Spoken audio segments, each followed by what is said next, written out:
wanted to start this talk on higher education off by saying that I am going to say some negative things about higher education, but I want to make sure you understand that I do think there is a place for higher ed, and I think most of you in this room are probably very well suited to take advantage of what I think can be a good experience for college students, graduate students, and we need more of you in the academy, in places where you can build the tools to engage in the intellectual battles that need to be fought. And so in all of this kind of could be taken as a kind of a pessimistic approach to higher ed. I don't want you to get the wrong impression.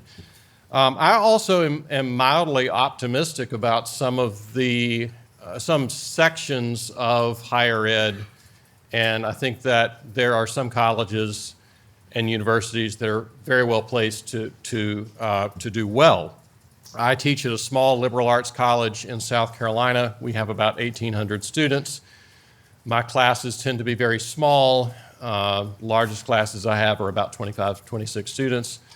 I give blue book exams. Students sit in my class and they handwrite their test answers, and there is a lot to be said for that. And I think especially in an age of increasing AI challenges, which we'll hopefully talk about this afternoon, I think that there's a resurgence of that. And somebody was telling me the other day that the company that makes those blue books has seen a surge in demand as that had dropped off a good bit as a lot of testing went online and other things. And now professors are starting to move back to these handwritten exams where we're actually sure that the person that's sitting there at the desk is the one that did the work.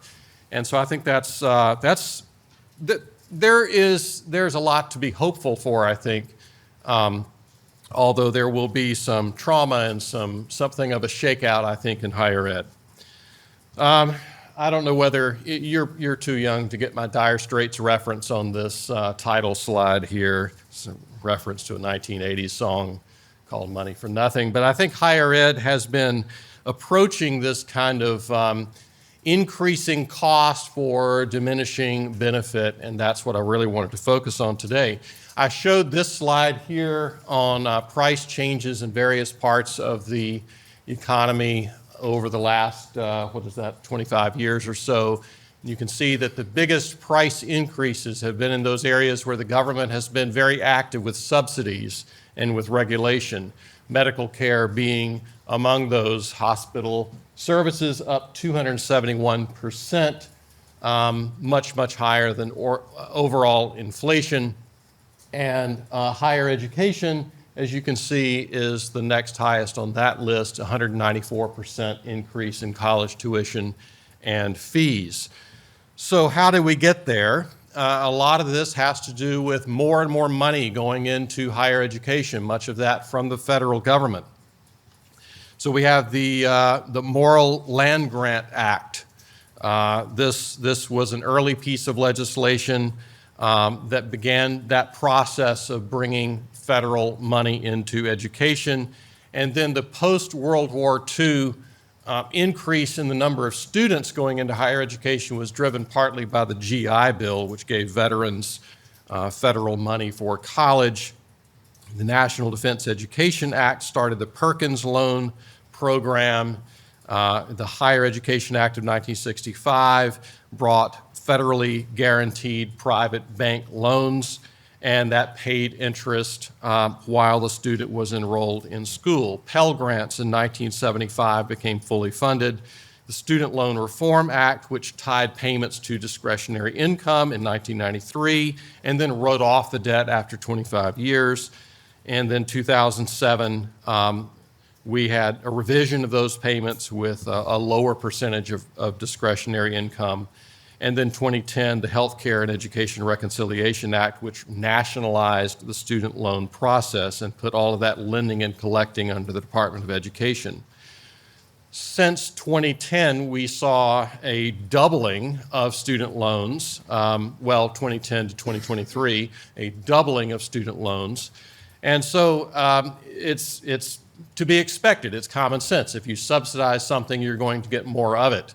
And if you subsidize student loans, people are going to borrow more money for colleges. And that money is coming into colleges from federal sources and from state sources predominantly, approximately equal sums, but there seems to be a lot more discretion about the money that comes from state governments. I have said in previous talks on this that it's almost as though every graduate from high school is carrying a backpack of government money, and it is the colleges or universities' objective to extract that money from that person and then send that person on his or her way. And that is what we have seen in a lot of cases. Colleges incentivized to have lower admissions requirements in order to get more of those subsidized funds in their pockets. We've seen also an increase in the amount of real spending per student. This is inflation adjusted, it's real spending. And over about a 70 or 80 year period here, we see that the amount of money per student has increased enormously. Now, does that mean that the quality of education has increased in lockstep with the increase in the money? And that's, I understand, a matter of some debate, but I would suggest that that has not taken place, that we're not seeing education that is 3 times or 4 times better than it was in the pre-World War II period, just because we've got more money being spent on higher education. Total federal student financial assistance has gone up in the last 50 years. As you can see, in 1970-71, it was around 10 or 15 or 20,000 2014 dollars, and that went up substantially, especially about 2010, 2011. You remember that was the year that we got more student loan availability, and of course that means that we're getting more money from the federal government flowing into higher education. So huge amounts of money going into this. It's no surprise that we see an increase in student loan debt. As of 2024, we saw about $1.8 trillion in total student loan debt. The average federal student loan balance is about $38,000. 92% of that student loan debt is federal, with a small fraction being private. Now that may change, as you may know if you've been following what has been going on recently. You know that the federal government just recently passed a bill that caps the amount of lifetime student loan borrowing from these government sources. And so there's some kind of hand-wringing about that in higher education about what's this going to do? Is this going to mean that with less money we're going to see fewer students? This, along with the fact that the number of 18 to 22-year-olds in the U.S. population is basically falling off a cliff. It's dropped because, short version of this is that in the recession of 2008, 2009, childbirth rates dropped off a lot, and how old would a person be who was born about 2008, 2009? Well, they'd be approaching college age now. And so colleges are struggling, those especially that are dependent on the 18 to 22-year-old group.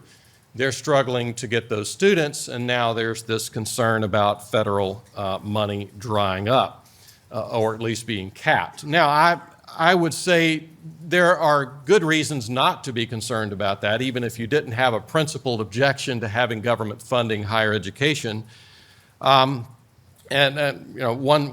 way to manage this, of course, is to turn the borrowing over to the private sector, which is where, frankly, I think it should have been all along.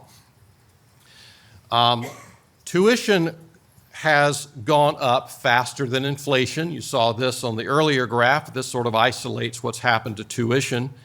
And you can see that in the 1970s, 80s, early 90s, tuition was going up at a rate roughly comparable to overall inflation, and then began to separate and was growing faster than inflation in the years after that. What has that meant for the pain of affording college. How easy is it now for households to afford a college education?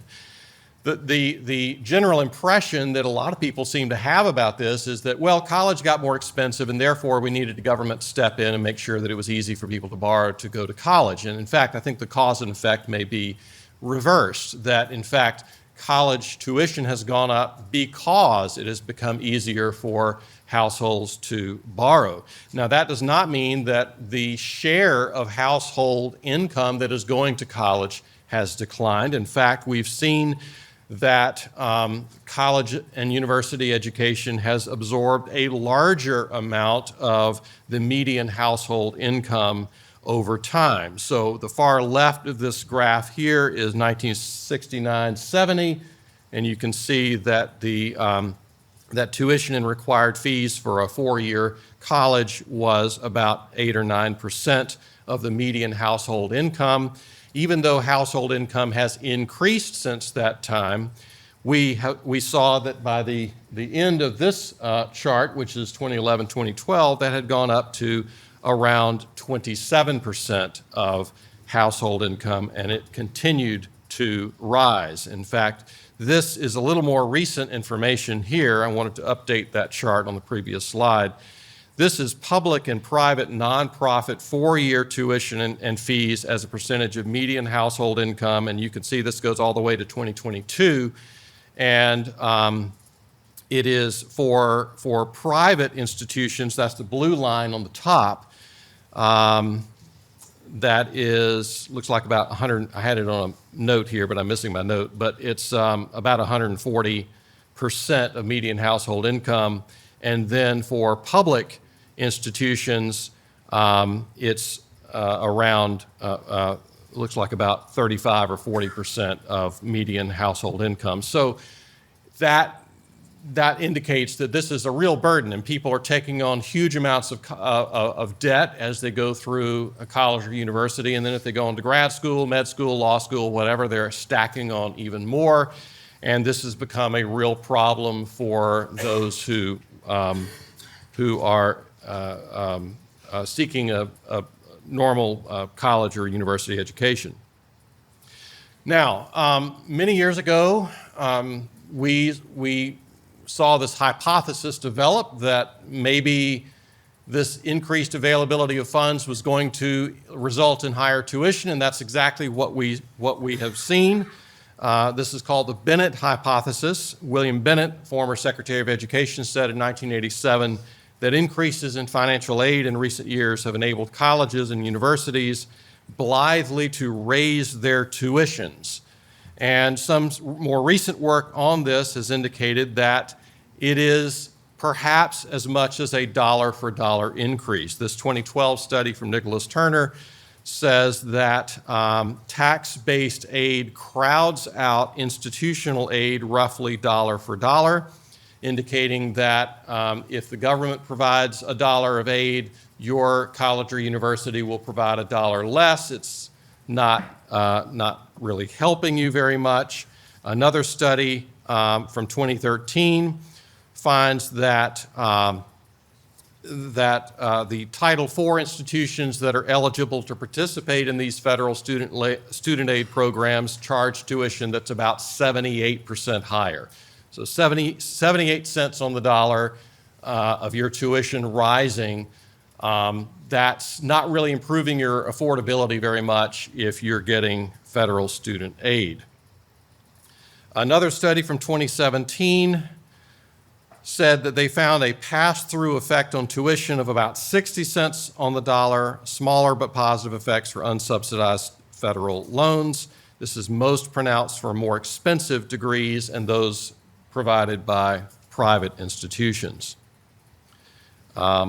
Another study from 2017 found that tuition would increase by 91% as a result of these federal student loan availability initiatives.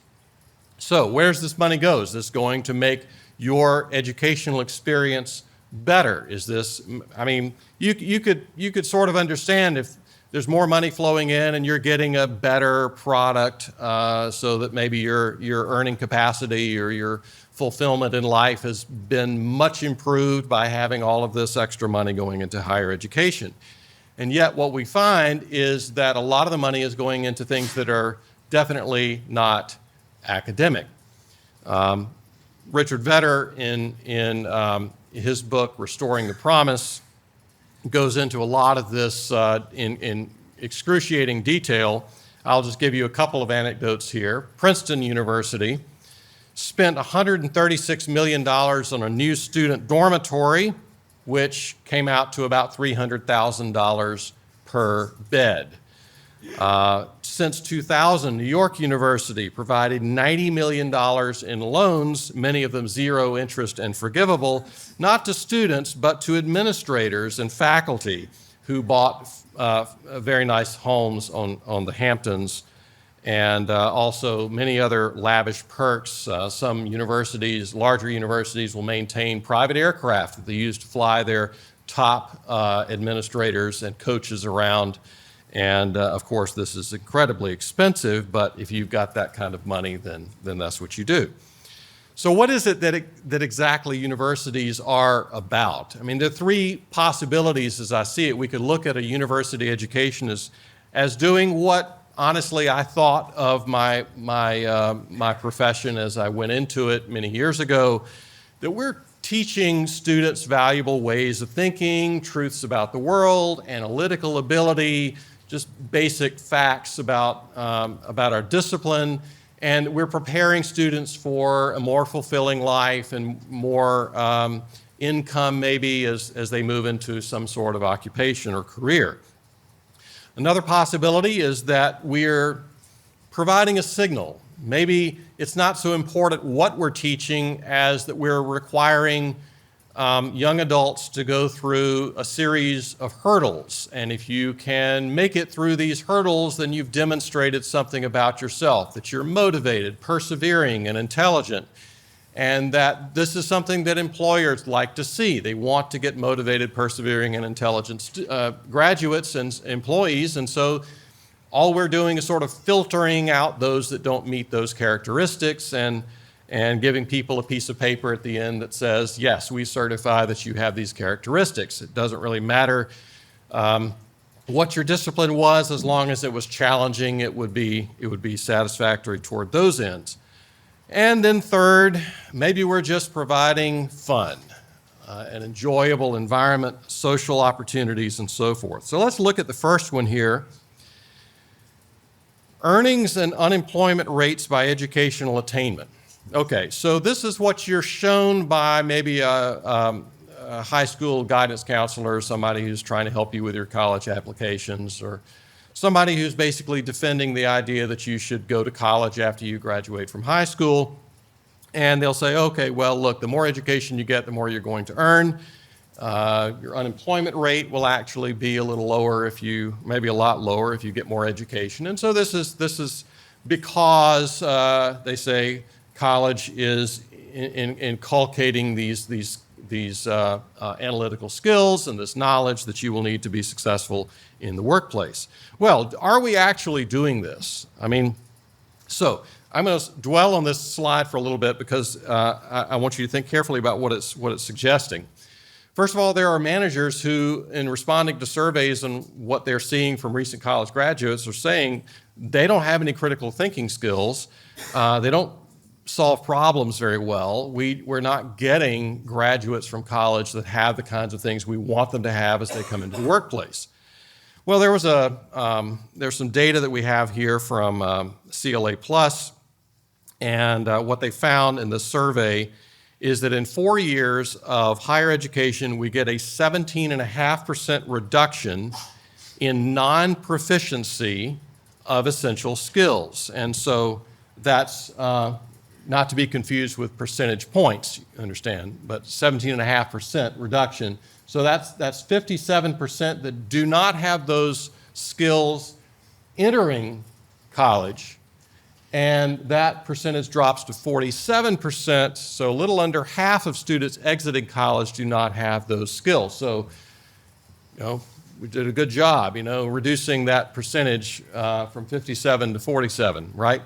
And you see some corresponding reductions, or rather increases in the percentage of students who are accomplished or advanced in those skills. And so we think, well, okay, that's something, right? Except think about the fact that we have 63,300 students that are entering and 51,000 students exiting. Why? Well, because not everyone who enters college exits with a degree. Now, there are those who drop out of college and go on to do remarkable, wonderful, innovative, and productive things, okay? There are people who say, well, I'm wasting my time. I have this entrepreneurial opportunity. I can go pursue that. You might think of somebody like Bill Gates, who dropped out of Harvard. I'm not a huge fan, but we understand that Bill Gates did some pretty remarkable things without finishing college, and he had some great opportunities, and he took those instead of deciding to just continue at Harvard. So we see that not everybody who drops out is just some sort of derelict. I mean, you have people that drop out for great reasons, and that's fine. However, probably many of those who do drop out find that college is too challenging, and maybe they should spend their time doing something else. And maybe the skills that are required to do well in a classroom are not among their skills. And so that means that probably some of this reduction from 57 to 47% is that some of these 12,000 or so students that didn't make it to the finish line were from this 57% group at the bottom, okay? Survivorship bias, all right? So what that implies is it may be that we have done nothing to improve critical thinking skills. And it depends entirely on how many of those that drop out were in this bottom group as opposed to the top groups, and I don't have information on that to settle that question. But it is certainly a possibility, and I would say plausible, that at least is part of what's going on, that we're not conveying as much of the kind of analytical skills that we would like to see. Furthermore, these students that enter grow up a little bit when they're in college. They're 4 years older, probably, by the time they graduate. Maybe 3.5, maybe 5, maybe 6, but they're older. And a person who is not in college, who gets 4 or 5 years older, is going to develop more of these skills, okay? So you have to really compare how is this student progressing in 4 years of college versus how would this student have progressed had they not gone to college and done something else entirely? That person would probably also have gathered some of those analytical skills.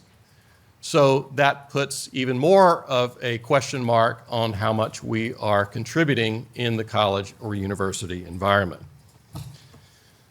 All right. Maybe we're just signaling. Maybe it's not about conveying these skills. Maybe, in fact, we're a kind of a glorified filter, and we're filtering out students who don't have a strong work ethic, or they don't have that kind of higher order thinking that we would like to see. And I'm not trying to be an elitist here on college education. There are different forms of higher order thinking, and I have great respect for many people that I'm friends with that never went to college, and they're far brighter than I am, and they do very well in their occupations. And don't hear what I'm not saying. I'm not trying to cast them in a bad light. But maybe there's something to the signaling hypothesis as well. Maybe what we're doing is really a kind of an arms race. So my grandfather on my mother's side went through 8th grade and then dropped out, never went back to school. He did very well. in his, he had several careers, but he did very well. Today, if you have an 8th grade education, you probably would not do as well as my grandfather did.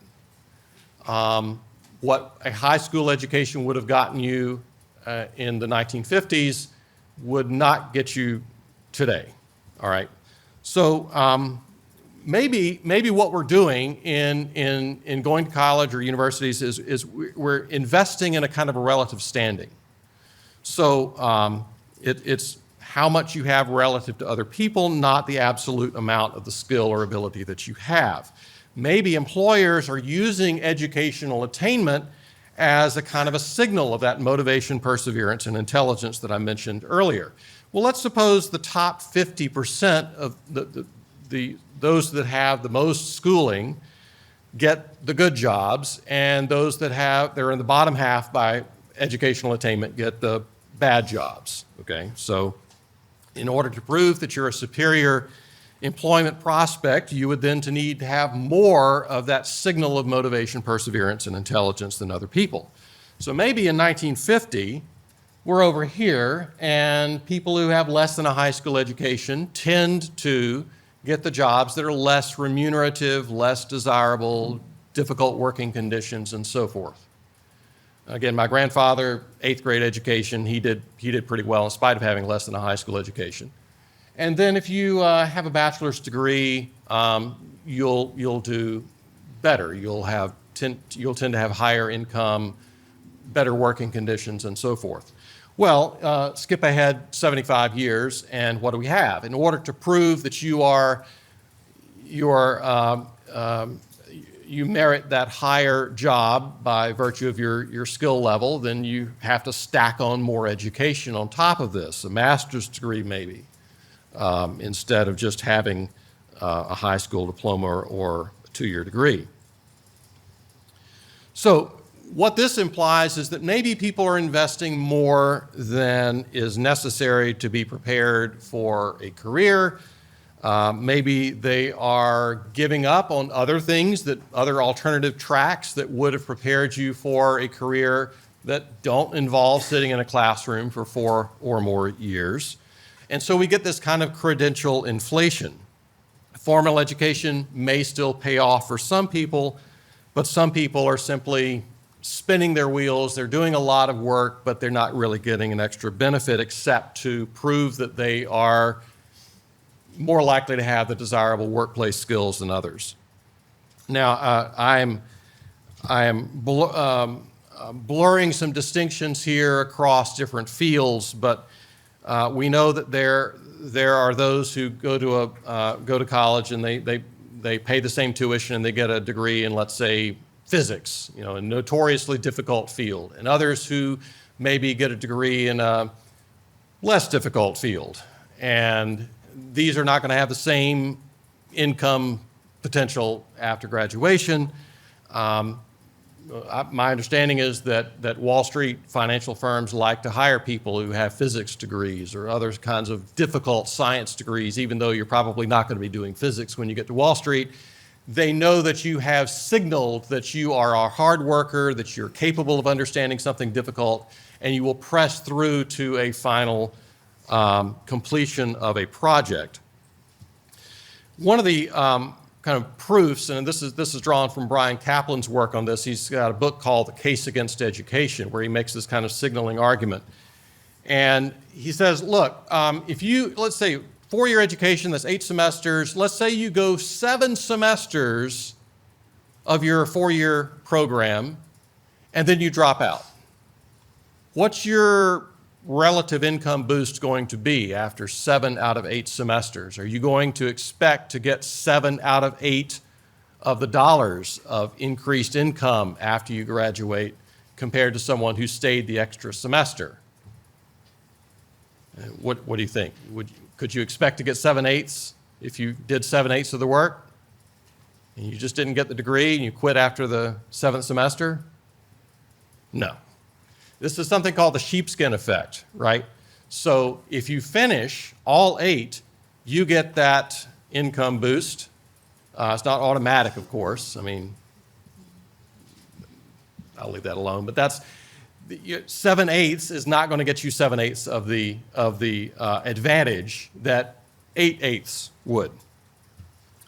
And I should also add one more caveat here. It's important to remember that there are non-monetary payoffs to education. These are sometimes critical. Even though I'm talking about income boosts and what you can expect to get paid as you go into your first job, I recognize that's not the only thing, and it may not be the most important thing that you get as a result of a college education. So that is important to think about.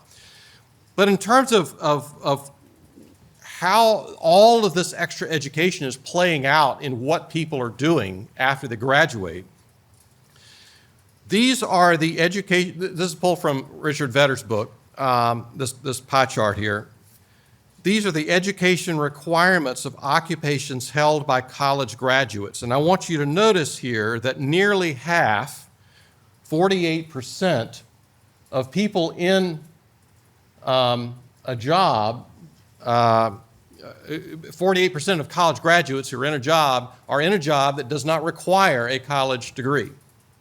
So you got your college degree, and now you're doing a job that you would have been qualified for without that degree. We have a large number of employed college graduates as of let's see, I don't have the year on this, but this is in Richard Vedder's book again, 41.7 million employed college graduates. Of those, only 28.6 million are in a job that required a college degree, to just put this a different way. Over time, we've seen a dramatic change in this. Taxi drivers and chauffeurs in 1970, very few of those had a college degree. By 2010, over 15% had a college degree. Salesmen and sales clerks in the retail trade, now nearly a fourth of those have a college degree, whereas in 1970 that would have been less than 5%. We're educating people far beyond what they needed for their occupations. So the third possibility here is that college is simply providing some extra opportunities for socialization and consumption. So, Jonathan Newman, in an article on Mises.org several years ago, showed something similar to what I had pointed out earlier, that we're not seeing an increase in critical thinking over 4 years. So what is it that students are actually doing? And maybe they're having fun. Nothing wrong with fun. But we're possibly getting more of this than we should because we're effectively subsidizing this 4 extra years of fun at taxpayer expense and at the expense of those who will be saddled with large student loans after they graduate. So what does this imply for how college is conducted? If students are really there largely for the consumption opportunities that college provides, maybe they're going to choose majors that are not so demanding, because as long as you're enrolled, you get to have access to all of these social opportunities, and maybe the desirability of having some sort of lucrative career afterward is not the big attraction for you to be there in that institution. So maybe you're choosing something like, I went to Clemson as an undergrad, and I did that for my master's, and I had a good friend of mine at Clemson who was a PRTM major. And PRTM was officially Parks, Recreation, and Tourism Management. But we always said it stood for Party Right Through May.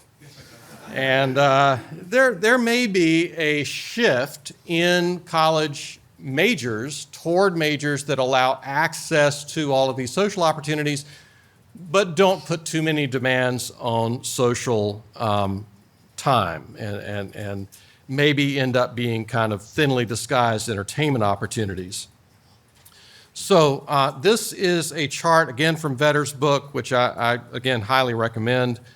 The time spent on academics by full-time U.S. college students from 1961 to 2003, and over this 42-year period, we see that the number of hours students spent on their academic work dropped from about 40 per week to a little under 30, maybe, about 27, I'm guessing, from this chart. It's hard to say, but a significant decline. Now, I gave this talk a couple of years ago, and I had a student come up to me afterward and say, well, you know, that's because we have the internet.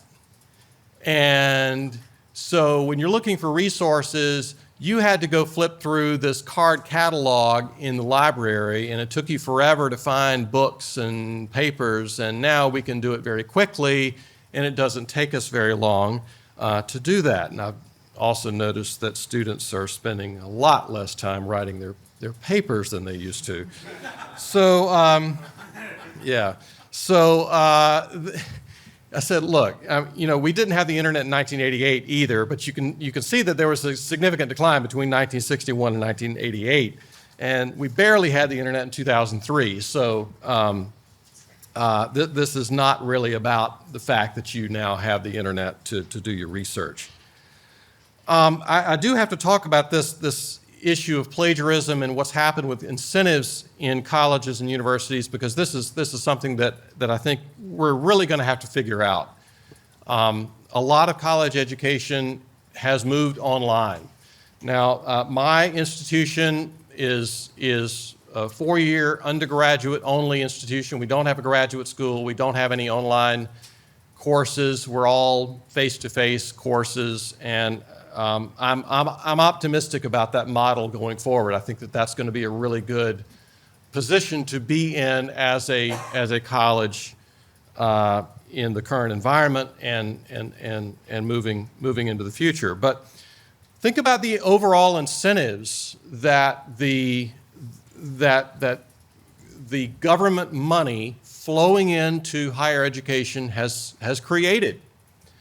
What is it that colleges want? They want that backpack full of money off of that 18-year-old's back. And the way to get that is to accept the student and keep the student.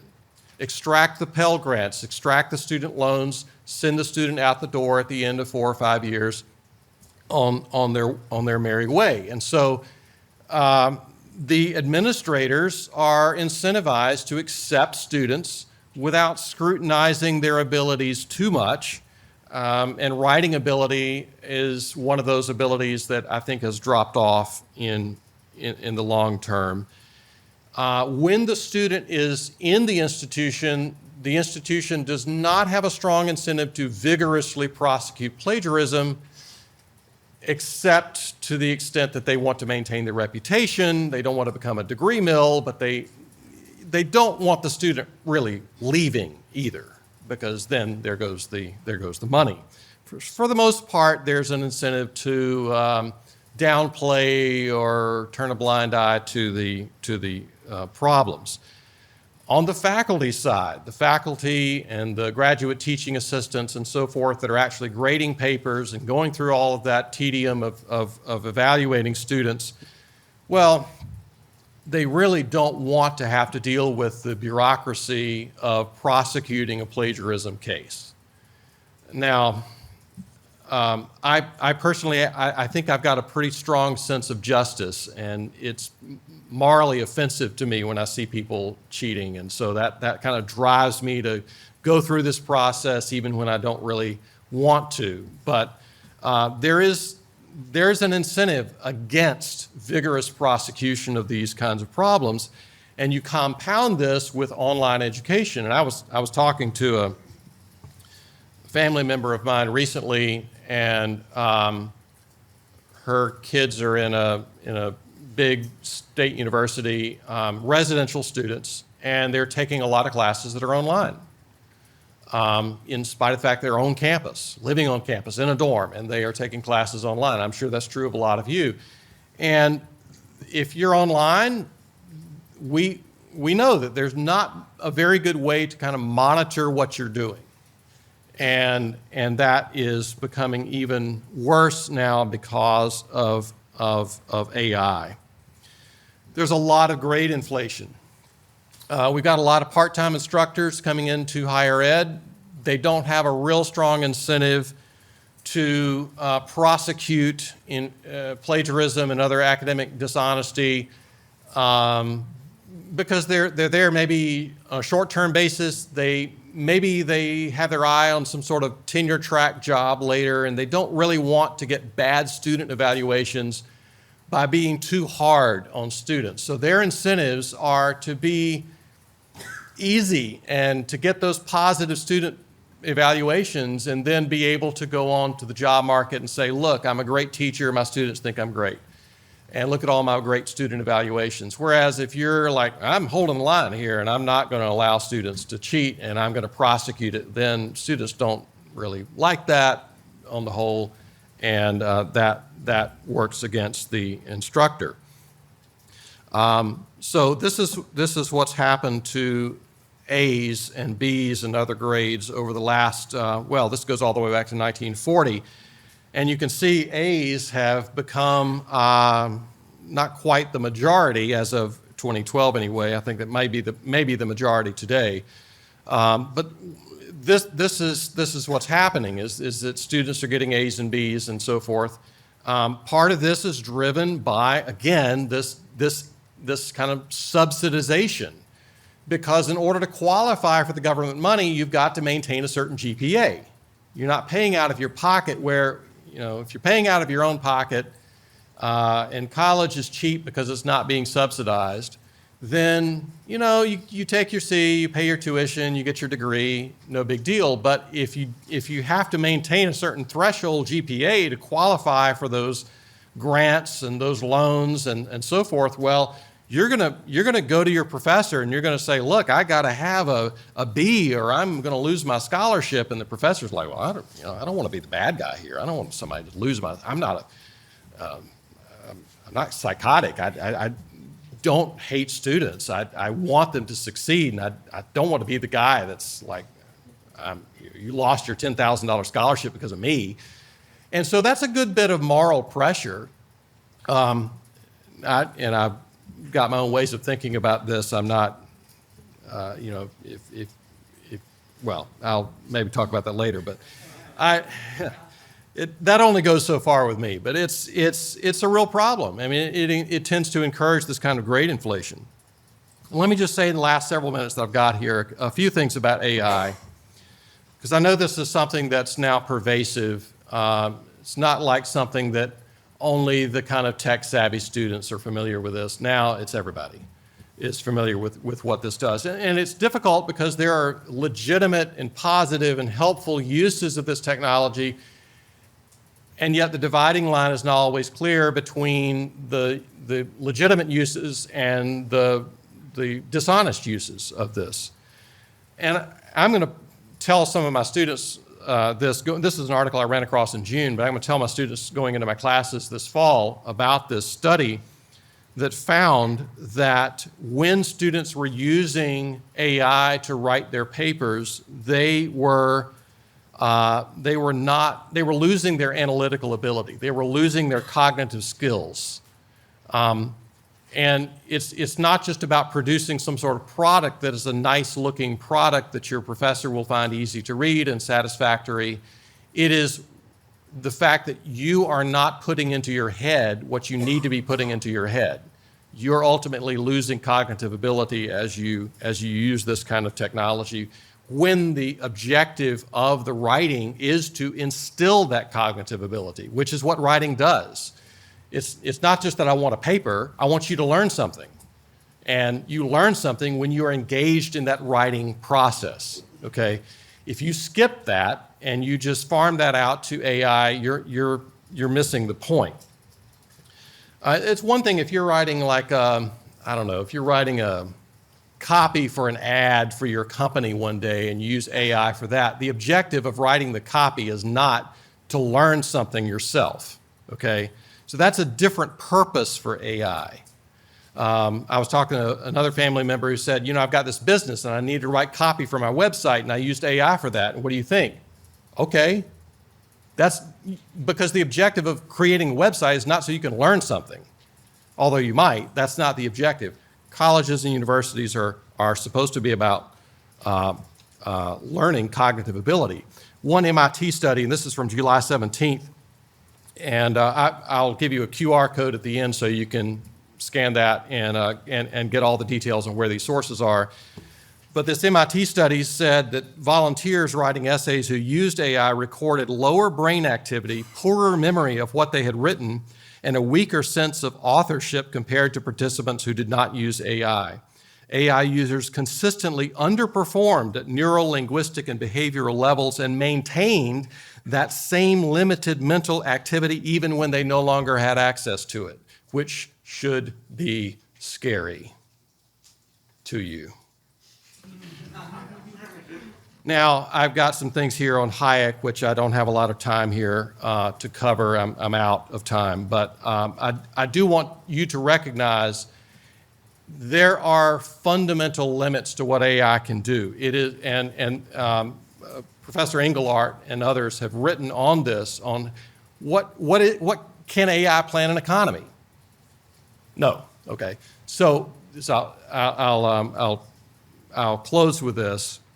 AI cannot substitute for certain work that is inevitably going to be human, determining priorities. What are the competing values here? How do we manage trade-offs? How do we live with uncertainty? And these kinds of things AI is not capable of doing. These are human priorities that we have to decide that we're going to set for ourselves, and trade-offs we have to be willing to make for ourselves. So I will put my QR code up here, and thank you very much.